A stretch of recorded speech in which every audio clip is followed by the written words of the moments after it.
That going? This meeting is being recorded. All right, so welcome. This is session LIRA panel 5.3 on European apprenticeship models. I am Russ Ormiston, an associate professor of economics at Allegheny College in Pennsylvania, and the president of the Institute for Construction Economic Research. Happy to talk today about European apprenticeship models. Apprenticeships are, an important element of the U.S. construction industry, which is where my introduction to it comes in. And it's also, as Bill mentioned before we got started, a growing element outside of construction in the U.S.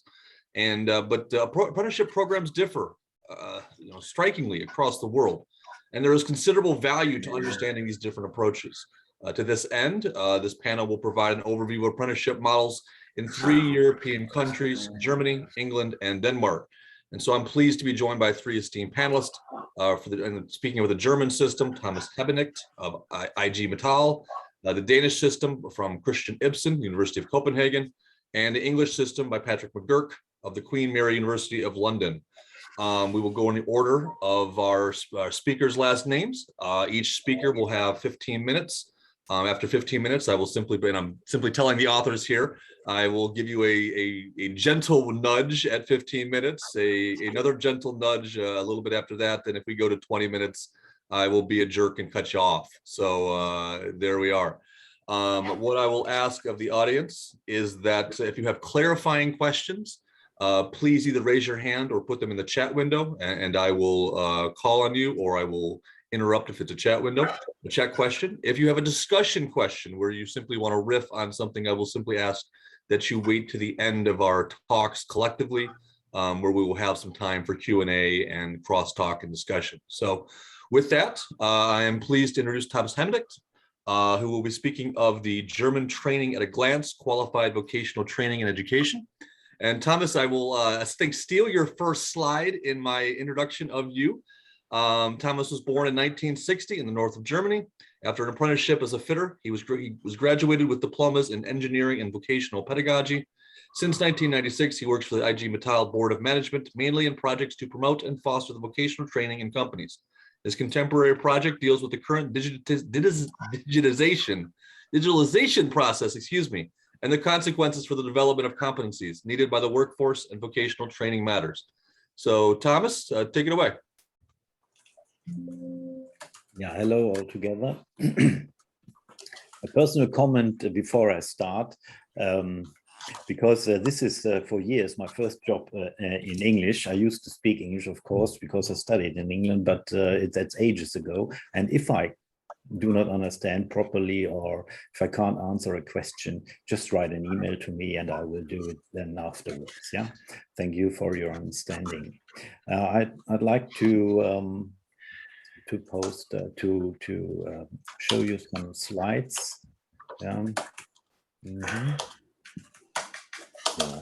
Okay, so as far as I understood, I will give you a short introduction to the German system and to show how it works, yeah, on a very sort of short, in a very short period of time, 10 minutes, I think, no?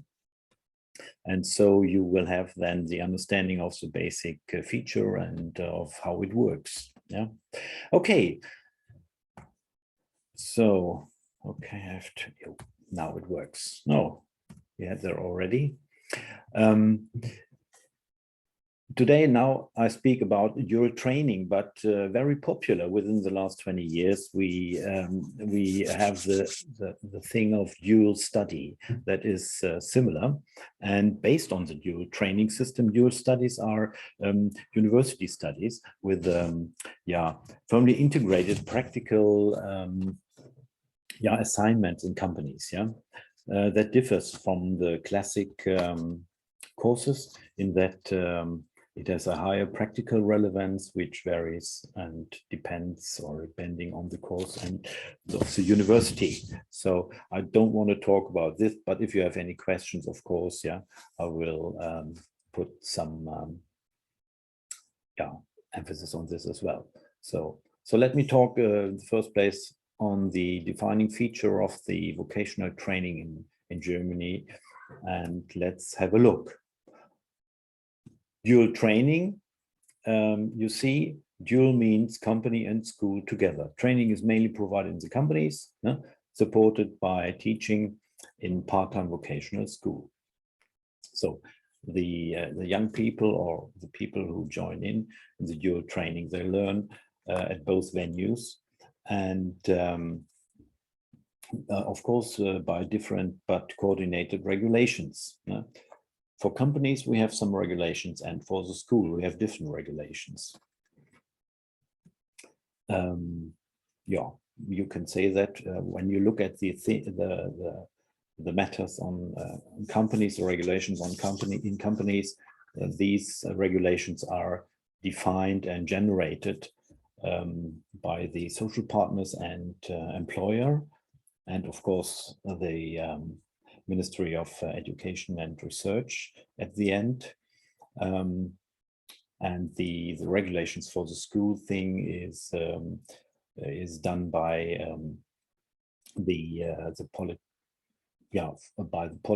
politics of the state. The Länder, yeah, the 16 Länder are responsible for this. So it's very different. It might differ between the north of Germany and the south of Germany. Learning in companies is 3 up to 4 days per week, and is, as I said, on the basis of training regulations within the framework of a training contract. So everybody who joins in the dual training has a contract on the base of the ordinary law, so he spent most of the time at the workplace, in the companies, at the workplaces, in the companies where something will be produced or maybe an administration process runs. As I said, the training is on the base of regulations, and these are these regulations form a kind of training occupation. And so we have sort of all over the country then regarding the training companies, we have all over the country a comparable situation. Yeah, and that regards duration of training, different profiles of training occupations, or the designation of the occupation, as well as examination requirements, and and so we have quite good orientation for what the young people have to learn in companies. Although, as you might understand right now, they are in a company, and the companies are very specialized sometimes. They learn more and orientated on the regulations. So they not just learn the things they get offered from the company. The contract covers, as I already started, the following things, in particular, the period of time, the beginning and the end of the training, and therefore it's interesting that the termination of the duration of the training can be shortened or extended. Depends on one is able to learn it maybe in 2 years, and 3 or 3.5, or even 4.5 years. The training content is part of this contract in terms of a training plan.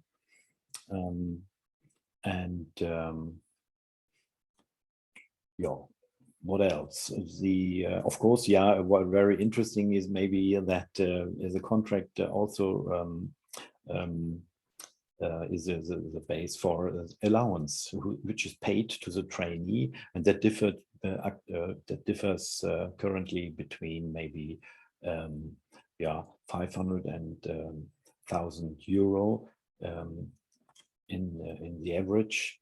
And for 1 year we have a kind of how do you say, mindest? It's a kind of base everybody has to pay. And of course, our wage agreements then regulate other more money they can get then. And as I said, the company, learning at company, and in addition to that, you have to learn, or you learn then at school 1 or 2 days per week. Of course, as I already said, on the basis of a framework curriculum. And this is a mixture of general and vocational knowledge.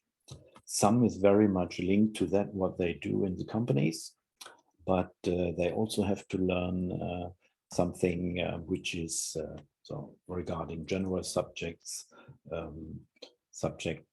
regarding society, or generally things which is going on in the economy or in companies. So far, I might add that the Federal Ministry of Education, of course, is in charge to put these regulations and training contract and other things.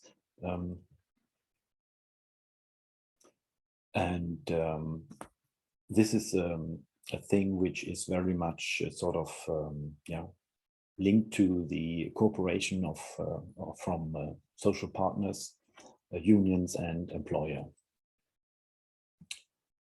So when we look onto our system on the whole, and maybe we would like to emphasize the strength of the German VET, this can be characterized in 5 points, 5 bullets. And the first one is, of course, the cooperation between state, private sector, employer and social partners. The second thing is that this work-based learning is very much competence orientated, and in this combination with work-based learning and training at companies and learning at school, we have a good mixture for competences young people or people who join in the dual training have, for not only for maybe a job in a company, also for a kind of integration into society. Qualified staff is the third thing I would like to put emphasis on, because this is the base for professional training, and the quality we want to generate with the young people in our dual training. The social acceptance of standards, of course, is another base that you can, that when you learn something in a company in the north, this is comparable with something you learn in a company in the south. Even the culture is very much different. And the institutions who care for these standards is mainly the chambers of industry and commerce, the chambers of craft. They are in a region responsible for this, to check whether everything is all right. They have to check the companies whether they are even able, or even that they fulfill minimum standards, to offer a dual training. And the last but not least, the fifth thing is that we have a solid research situation.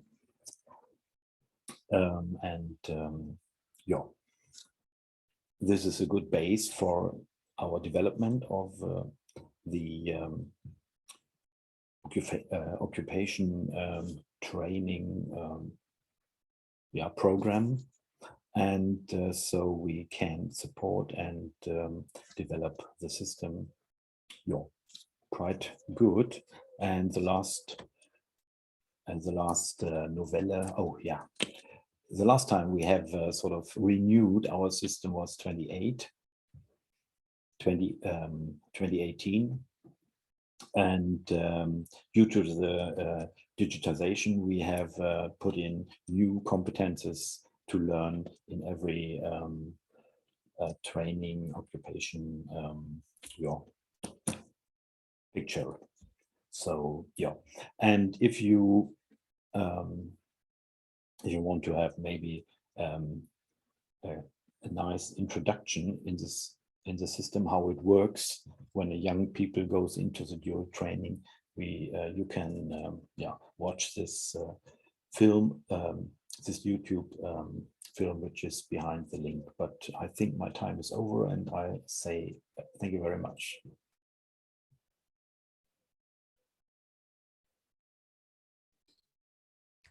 Thank you, Thomas. I appreciate the time. We are next going to turn to Christian Lin Ibsen, Associate Professor at FAOS / University of Copenhagen, where he also earned his PhD in sociology. His research focuses on collective bargaining, vocational education and training, and the future of work and employment relations. His work has been published in journals such as World Politics, Socioeconomic Review, British Journal of Industrial Relations, Cambridge Journal of Economics, and European Sociological Review. So again, he's here to talk about the Danish system. Again, Thomas, thank you very much for the discussion on the German system. So Christian, take it away. Thank you very much, Ross, and thank you for the kind introduction.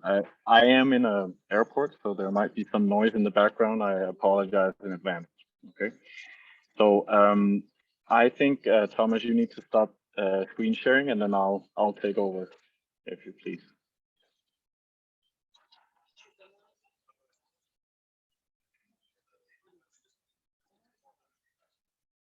Thank you.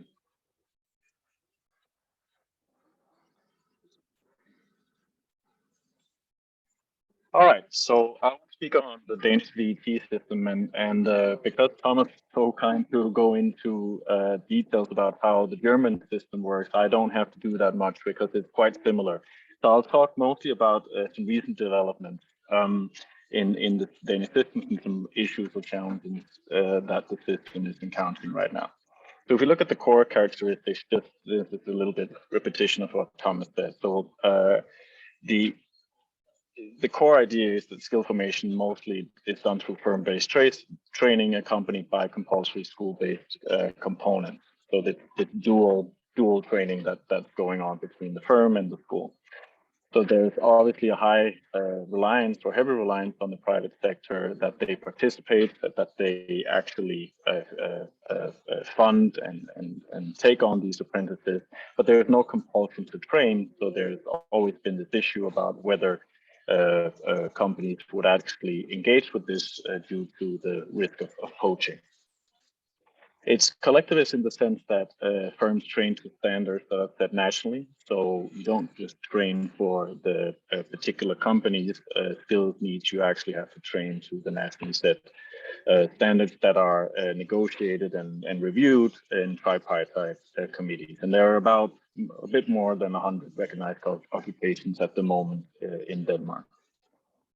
The training at the company level is subject to monitoring and oversight so that the standards are met, and that regards both content and quality of training. And one of the new things that has happened in the recent decades is that firms might just provide training for a part of the program, and then the employee or the apprentice will go somewhere else and take the rest of the training there. So these are called so-called patchwork apprentices.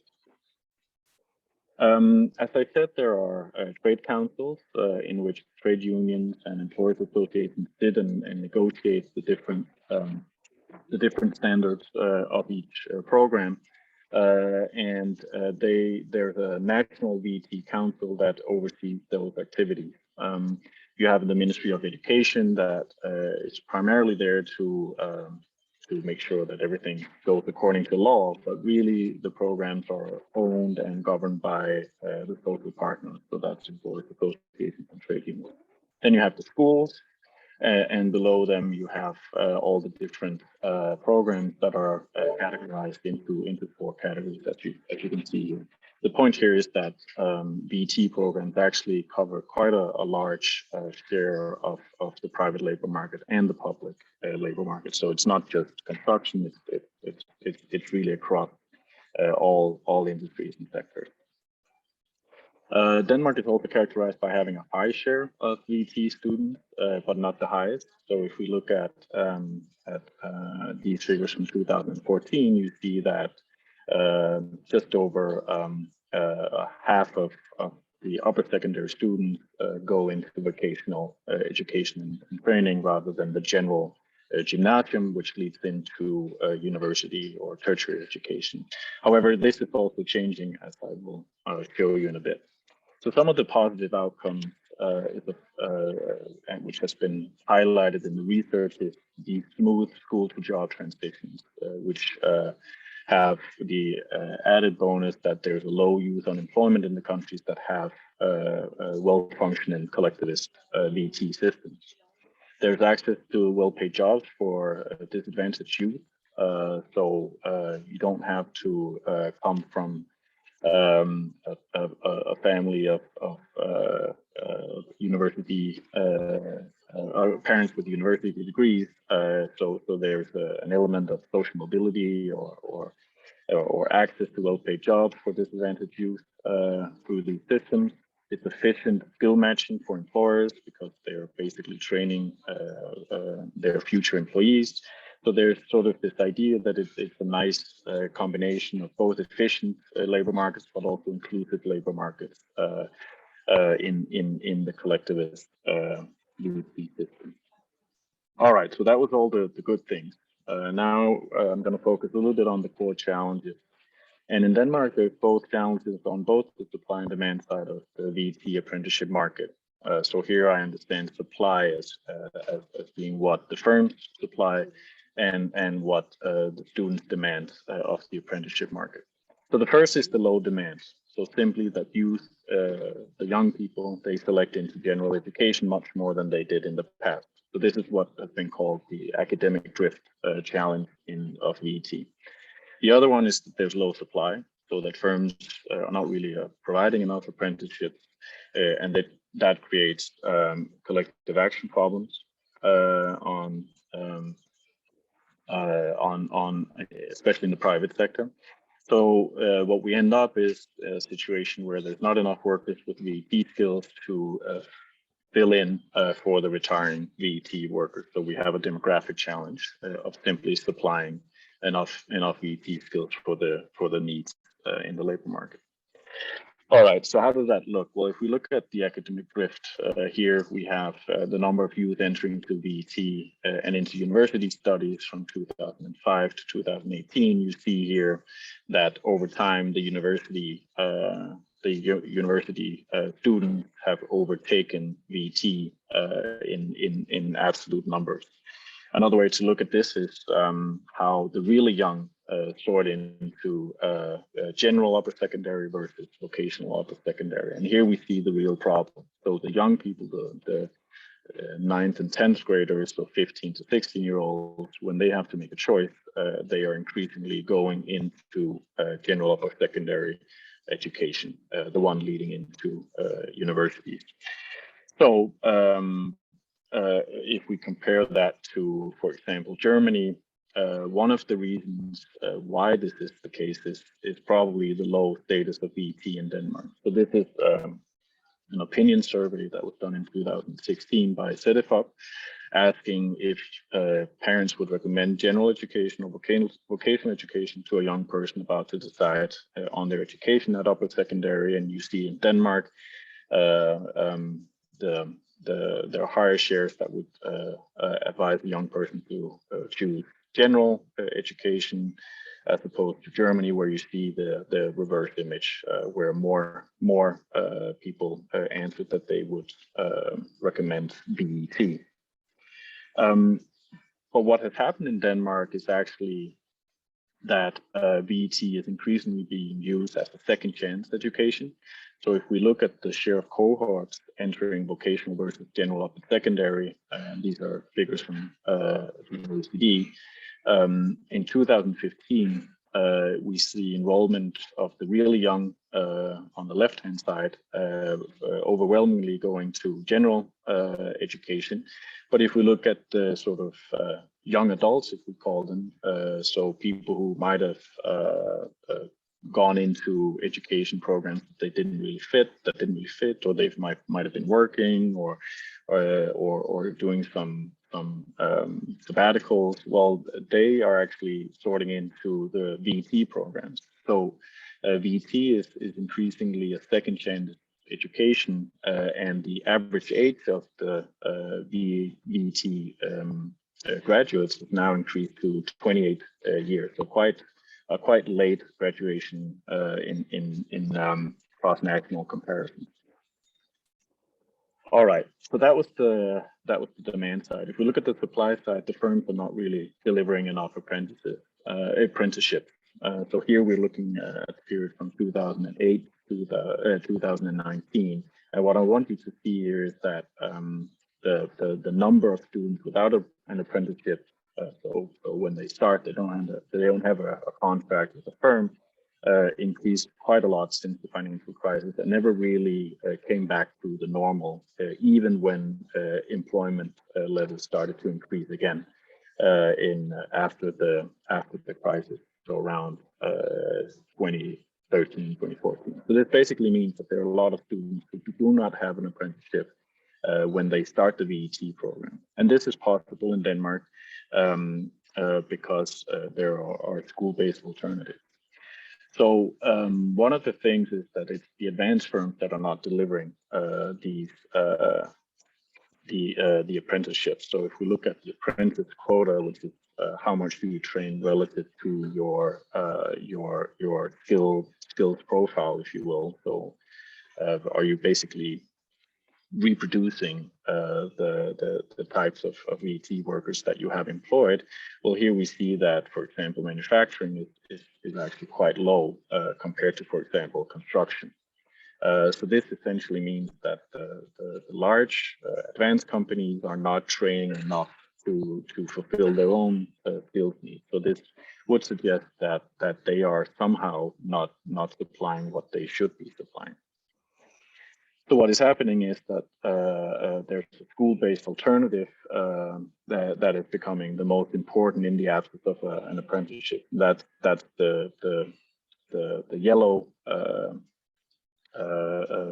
colored part of this graph, and you see how that has become the by far the most important way to enter into the VET. But of course, it's in some ways undermining the whole logic of the model, which is that firms select apprentices and then start training them. So some of the things that have happened in the recent... Christian, can I jump in? We had a question in the chat window. It's like you are through the statistical. The question in the chat window is, can you talk about the gender and age profiles of those entering and completing these VET programs, VET programs? Sure. Yeah, sorry, I can't see the chat when I'm on. That's why I jumped in. You're good. Slideshow. Thank you very much, Ross. Yeah, so on gender, it depends on the program, but by far it's a male-dominated area. So the girls or the women, they sort into the general education and tertiary education. So there are more women that get about over 50% of the women get a university degree. Whereas for men it's around 33. So primarily the VT program is sort of the alternative for the male students. But it depends on the program. So if you look at construction, overwhelmingly it's men who get into VT programs, except for painters. Painters have a lot of women.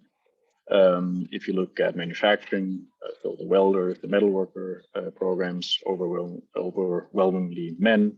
But then if you go over to some of the care programs of the VET system, you have more women. So I think this basically mirrors pretty well what the kind of gender segregated occupational choices that we see elsewhere in the world. Yeah, that's a great question. So the age profile, as I said, on average has increased quite a lot in the recent 10 to 20 years, where the average age of the graduate is now 28. You might argue, well, does it really matter that these VT graduates are getting older, and isn't it just great that we have more tertiary education? Why is this a problem? Because we're all entering into the knowledge economy. Well, it seems to be the case, at least in Denmark, that there's a limit to how much employment the knowledge economy will generate, and more specifically, how many people with tertiary education that we need. So VET is high on the agenda of educational politics in Denmark, because we're going to need a lot of people with those skills.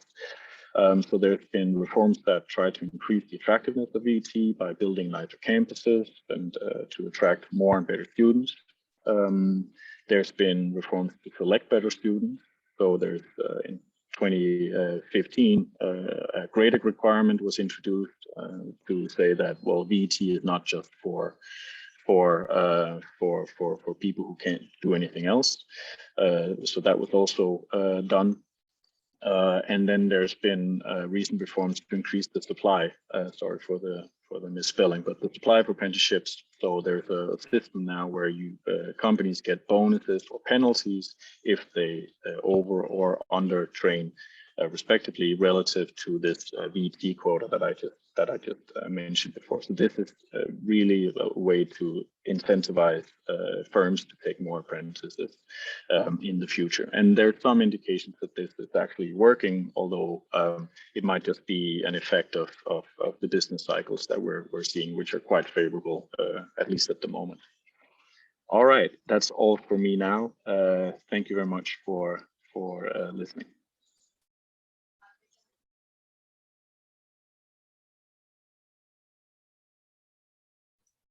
Thank you, Christian. Appreciate it. Thank you very much. Again, great learning about the Danish system. So thank you. Last but not least, Patrick McGurk to talk about English apprenticeships, impoverished but laddered. Dr. Patrick McGurk is Associate Dean of Education in the School of Business and Management at Queen Mary University of London. He has been a management trainer in both the private and public sectors and has taught in both further and higher education in Britain and Germany. His research on leadership, diversity, employment, and skills has been published in international academic journals and books, and he has served as an appointed member of the Mayor of London's Skills for Londoners Stakeholder Advisory Group. So, Patrick, thank you very much. Welcome. Thanks very much, Russ, and thank you everybody for joining. There's a lot of overlap, actually. Interesting two presentations before me, and very much overlap with the Danish presentation there by Christian. I've called this English apprenticeships impoverished but laddered. I mean English because there are regulatory differences now between the devolved nations of Wales, Scotland and Northern Ireland. So this very much focused on England. And I've called it impoverished but laddered because it is an impoverished system in that it's under-resourced and fragmented and so on, but it at least has ladders. It has a framework, which I will speak about in a moment, which is promising. Trying to get there we go. So just say a couple of quick words of introduction and a couple of quick words about context, but then I'll go into the development of the system because it is curious and a bit different. I'll say something about the performance of the system as well in terms of recruitment of apprentices, and just a few words of discussion and conclusion at the end. So just in terms of introduction, the traditional apprenticeship model, construction, hairdressing for 16 to 19-year-olds, this image of the apprenticeship is still very ingrained in the popular consciousness in the UK generally. It's no longer true. It's not a true representation of the apprenticeship system at all anymore. And there's been various attempts to reform and bring and update the apprenticeship system in the UK and in England, but it still hasn't gotten through to the popular consciousness, I don't think. So the traditional model is what we've ended up with is really quite confused, and there's been an array of reforms in the last 30 years, which hasn't helped in many ways, but has helped in many other ways. So there's a wide variety of new programs now, but what's quite curious about the English system is that actually the over 25s far outnumber the 16 to 19-year-olds who you would traditionally expect to be the main apprenticeship market, if you like. They're actually not the largest group that are taking registered apprenticeships in England. Now, I need to say something, I think, about the context of employer engagement in the UK, but in England. We've got a chapter coming out soon where we've sort of tried to conceptualize employer engagement in the English context. And really, if you look at the employer as the client, which the employer can be a client or a purchaser of skills from the skills system provided by the state, the employer can also play a role as partner. And we used to have a sort of tripartite system back in the 60s, similar to what Christian was talking about, and particularly the German system, this tripartite system of social partnership. That's no longer the case in England, and it hasn't been for a long time. So when employers are partners, they tend to be either volunteers, they dip in and out of the system and they help out where it's useful for them to do so and where it fits with their strategic goals. But that's the weakest form. The strongest form of employer engagement in the English context is the apprenticeship system, because the employer is genuinely a partner, a co-producer of qualifications. So the dual system that both previous speakers have mentioned between schools and colleges and the employer-based training. So if we look at how the English system has developed, as I said, there was a heyday in the 1960s, which was a tripartite system aimed at school leavers, aimed at the technical trades. Apprenticeships now are a very, very small part of the vocational education and training system. It's only about 2% of employed persons, and it only concerns about 10% of employers nowadays, and less than 10% of school leavers. Just as in Denmark, the lion's share of school leavers go on to A-levels or the school leaving qualification, and then on to, which is a university entrance qualification. And about 50% of school leavers now in the UK go to university, which is a controversial topic in itself here, as I'm sure it is in other countries.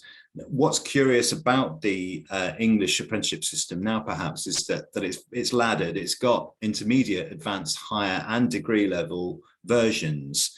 And it's really the advanced version, which we would normally associate with the apprenticeship, so the 16 to 19 technical trade, as alternative to university education. It would be that advanced level apprenticeship that we would normally think of when we think of apprenticeships, but there is a lower level version of it now, the intermediate version, and then there are higher and degree level qualifications too, which are registered apprenticeships now. So there's been a number of developments since the mid-1990s. In particular, the modern apprenticeships from 1994 were very much an attempt to try and upgrade and update the apprenticeship system to resemble the European model, particularly the German model. That was the attempt in the mid-1990s. There's since been various other attempts. We've got a more unified system now at the center, the collectivist notion that Christian spoke about, that we've got a national apprenticeship service now, which is now morphed into the Institute for Apprenticeships. But it wasn't really until 2012 where we started to get completely new apprenticeships being drawn up by employer groups, which they called trailblazer groups. And it was groups of employers who got together to represent their sectors and came up with brand new, very employer relevant programs where educationalists didn't have the same central role that they'd been having. But probably the most significant development in truth has been the levy in 2017, introduced by a Conservative government. Nobody could quite believe it, but they brought in a compulsory tax, a levy, which is 0.5% of the pay bill on large employers with pay bills of over £3 million. And that has essentially been very much a stick rather than a carrot to try and get more employers to actually create apprenticeship places for young people and to start delivering on this intermediate skill level that's required in the economy. So everybody seemingly agrees that this is needed. stronger intermediate middle-level skills in the economy, because we have one of these hourglass economies, with a gig economy at the bottom, and then university educated recruits at the top. But everybody seems to agree we need more in the middle, and nobody can seem to find a way of delivering it because of the kind of institutional system that we have.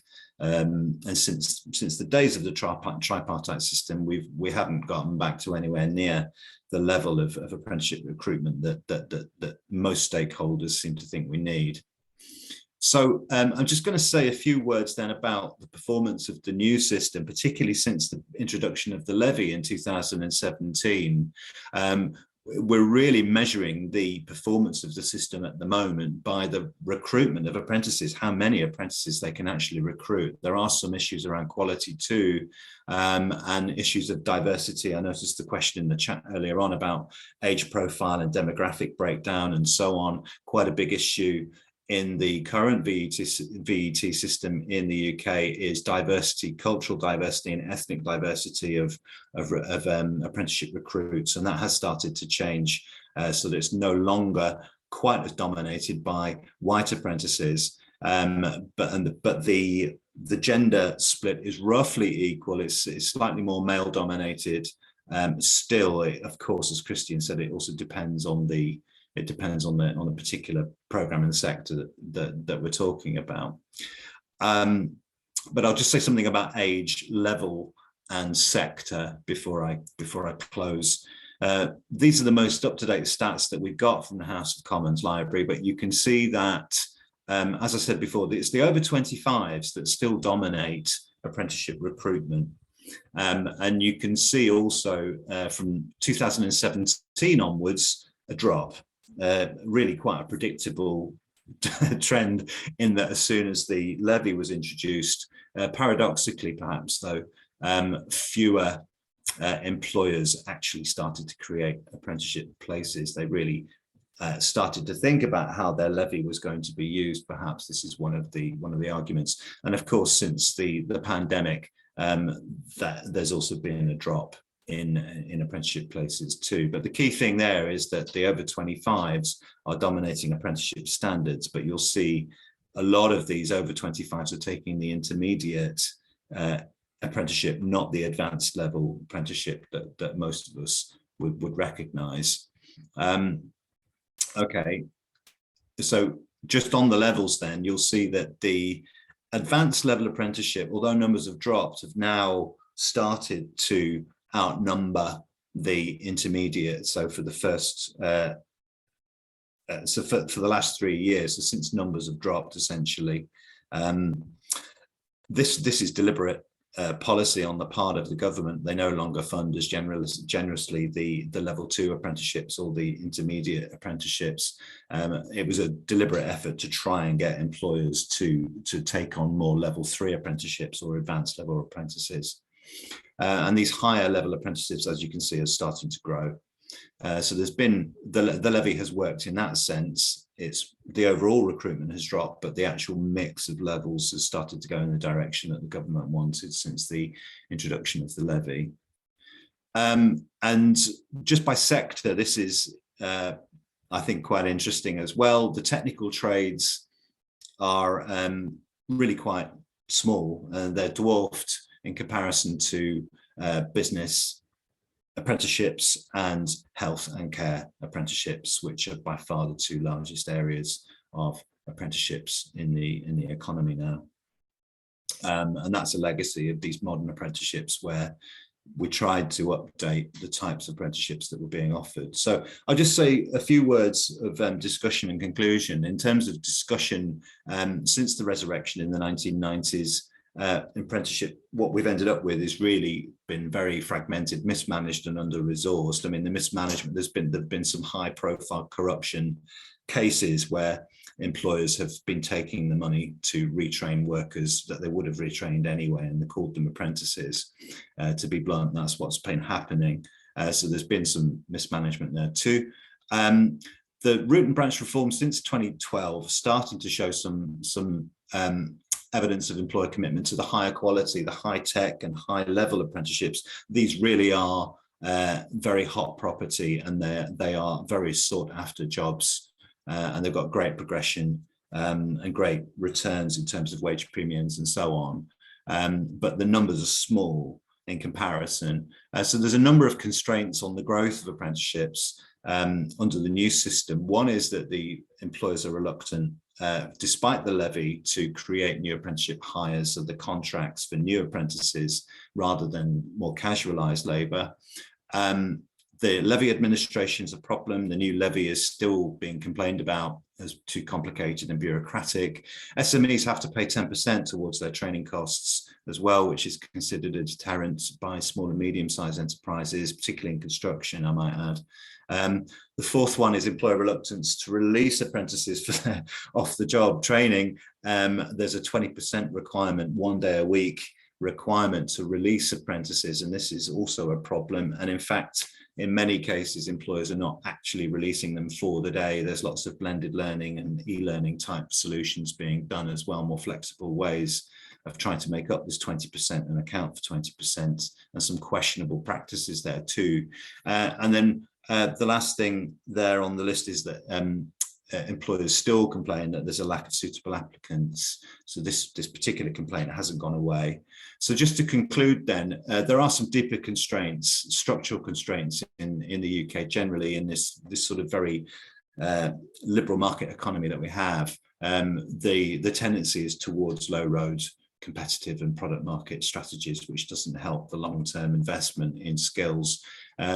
Collective bodies of employers, we don't have well-established and powerful employer associations anymore. And this is an issue because we have these large household names that claim to be representative of the rest of the sector, drawing up standards, and they're not necessarily. And generally speaking, within employers' in-house functions now, there's been a lack of expertise really in terms of continual professional development practices and expertise in terms of in-house learning, as well as job design deficiencies as well generally. So we can say, I think, in conclusion, that English apprenticeships are impoverished. They're not the high quality intermediate skills provision that they ought to be, but they are at least laddered, and there's some promising stories of social mobility stories where young people can leave university and go right through to these very highly prized degree level apprenticeships. So thanks very much. I'll leave it there. Yeah, thank you. And Patrick, before we let you off the hook here, there was a question in the chat window that I forgive me, it went right through my fingers here. Bill asks, do these apprenticeship programs include continuing skill upgrade training once people graduate and become full-time employees? Can you speak to that? Could you say that again, please? Yeah, sure. It said, and Bill, if you want to rephrase it and you know, open up your mic and talk, feel free, but I'll read it. Do these apprenticeship programs or apprentice programs include continuing skill upgrade training once people graduate and become full-time employees? Well, yeah, this is the laddered nature of it. So you can graduate from a level 3 through to a level 6 apprenticeship. You can go from one to another, and that all of them make significant use of your on the job learning experiences, you know, portfolios and these types of evidences to be put forward so that you can graduate through the system. Bill, I don't know if that was your question, but that's definitely the intention. Well, I didn't quite understand exactly, and so it was soliciting just what you've provided. In the U.S., particularly in the building trades, when I go to apprenticeship training centers, there certainly are the people who are starting out and perhaps in carpenters and millwrights or electrical workers or plumbers and pipe fitters going through a 4 or 5 year apprenticeship program, working, but also taking classes, and then they I've given commencement speeches at graduation ceremonies. But I also see, because of the changing, the digitalization that you were speaking of, one of the presenters, in many of these industries or economic sectors, that many of these apprenticeship programs and training centers also provide opportunities for employees, people who have become, let's say, not an apprentice, but a journeyman wireman certified in the electrical workers, to get trained on new smart building technology, right? Or also, let's say, for the laborers on mediation of pollution issues in construction when they're revamping buildings, and that's not something that they would get just on the job, but but these are jointly funded by the employers and the unions, right? Often in a 50-50 way. And so these are alliances of employers and unions to provide this kind of training and skill, because it pays off in the ability to meet the job needs for the employers. So that's something that I think is quite different in the United States. Yeah. What about for all of these, the funding models seem to be quite different between Germany, Denmark, and the UK. Indeed. Yeah, Thomas, do you want to jump in? Yeah.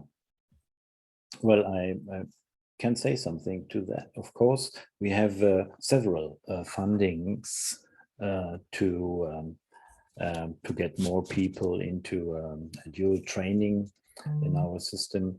Some fundings are related to the person, so they might get then 500 or 600 or 700 euro per month for the living. Yeah, of course we have this system, and maybe a few thousand take up this money from the country, but they have to pay it back afterwards. So that is yeah, that's a very important thing. Yeah, so not many people are keen on this. Yeah, because they think twice. Yeah, whether.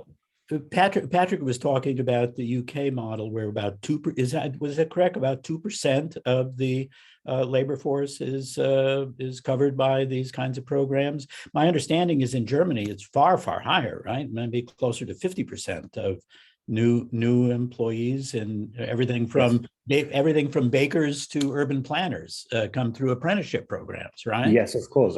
Now, it's not a program. It's just each year we have maybe about 500,000 new contracts. So you can say 40% of school leavers go into a vocational training per year. Yeah.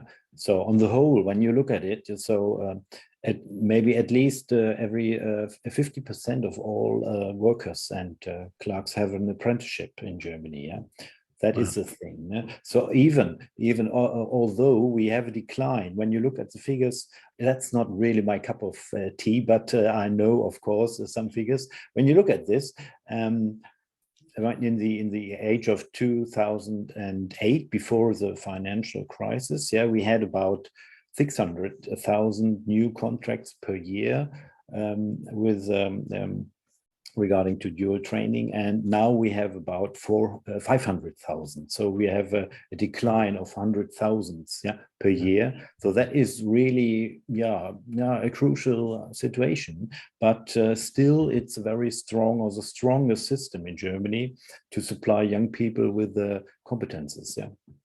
When I said 2%, that's 10% of all the workforce. If you take new entrants or school leavers to the workforce, it's more like 10%. So, but it's still pretty low. And in Germany, of course, as I said, is about 50% something. Yeah. So that's and up to, in the current time, or nowadays we have a funding program for companies, so that they can get maybe a few thousand euros per year to offer more than they more places for an apprenticeship than they intended to do. Yeah. Okay. Yeah. So far, maybe for this time. Now, Christian, you have your hand up. We also have a question in the chat window, but Christian, go ahead.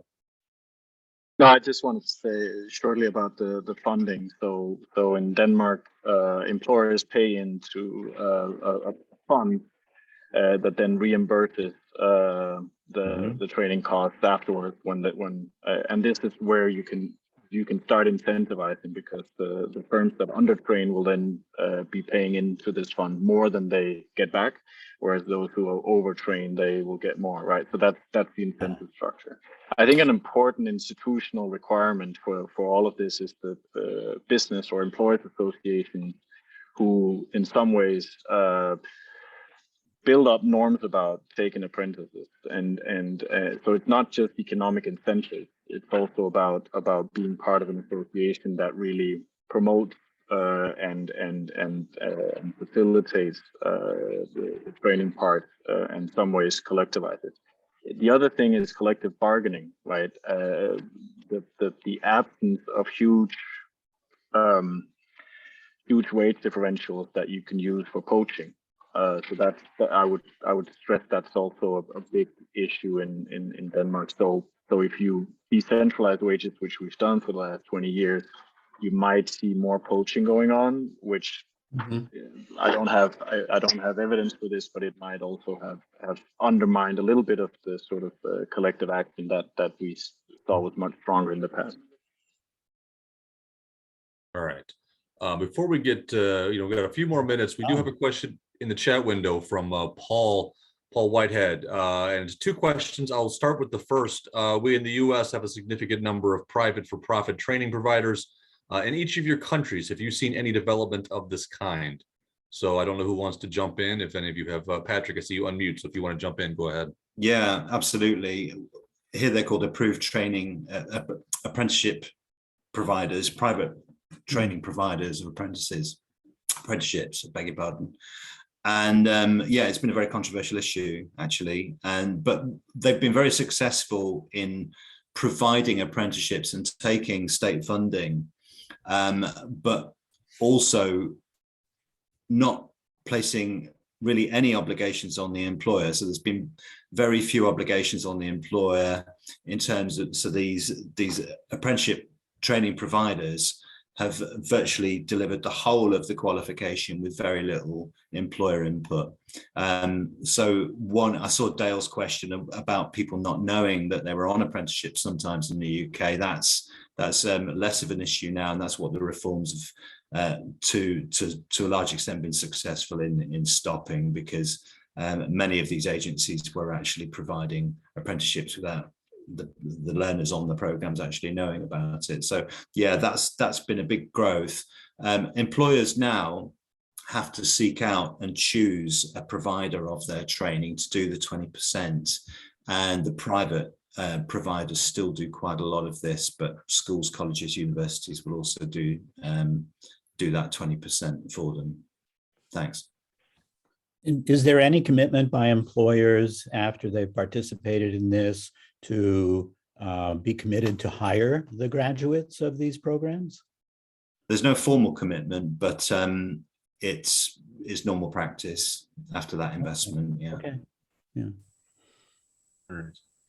Well, we have reached noon. Oh, Thomas, yeah, Thomas, go ahead. I was hesitating between giving you a chance to follow up. Thomas, go ahead. We're at noon, but let's finish up the question. It's an interesting question, but I mean, as far as I can say, and look onto the German thing, is it's very different. In the sectors are very different, and sometimes in some sectors we have a kind of fund where the employer pay in. Yeah, and so that was Christian said. We from the IG Metall, from the metal worker and metal electronic and stuff worker, we fight in our sector for this kind of funding that all employer pay for the apprenticeship in the sector, because in the metal industry only 20% of the companies offer apprenticeships for the young people, and so And this thing, the private for-profit training providers, I think at the moment it doesn't doesn't matter that much. Yeah, we have, of course, yeah, in some sectors, and the last thing was with the school thing, and when the young people go to school and they then get an apprenticeship, normally they don't have to pay, yeah, but they don't get any money for living as well, yeah, so either. Sorry. Thanks. All right, folks, we have now passed the noon hour on Eastern time, so I should probably be a good timekeeper and call it a day. Two things before I see chat window message. Oh, thank you. First, I want to take a moment to thank Thomas and Patrick and Christian. So thank you very kindly for your time and for your insight. They're valued and much appreciated. So thank you very kindly. I've also been asked by Dale Bellman that if you want to continue the conversation on apprenticeship, that we have a second session starting at 12:15 on registered apprenticeship in the 21st century. It's actually on this feed, so if you want to just stay stick here around, you're happy to stick around and continue the conversation. So Thomas, Patrick, Christian, thank you. To the audience, thank you for joining us. Thank you very much. I hope to see you later this afternoon. Okay, Dale Bellman, Dale, Dale, do you want to do any marketing for that and explain to people what's coming up in the next apprenticeship session? Dale? Yes, I'm here. Yeah. What it is this is bringing in the current director of the Office of Apprenticeship to talk about the Department of Labor's current policies, bringing in Todd Stafford, who may still be on here, to talk about electrical apprenticeships and how those are structured. David Bullock to talk about issues of involving underrepresented workers in apprenticeships, and Thomas Krieger, research director for the NAB2, to talk about essentially apprenticeship readiness programs and what's being done with those. This, of course, is focused on construction, but still, it will be a very detailed look at a number of important apprenticeship topics. Okay, thank you. I hope you're there.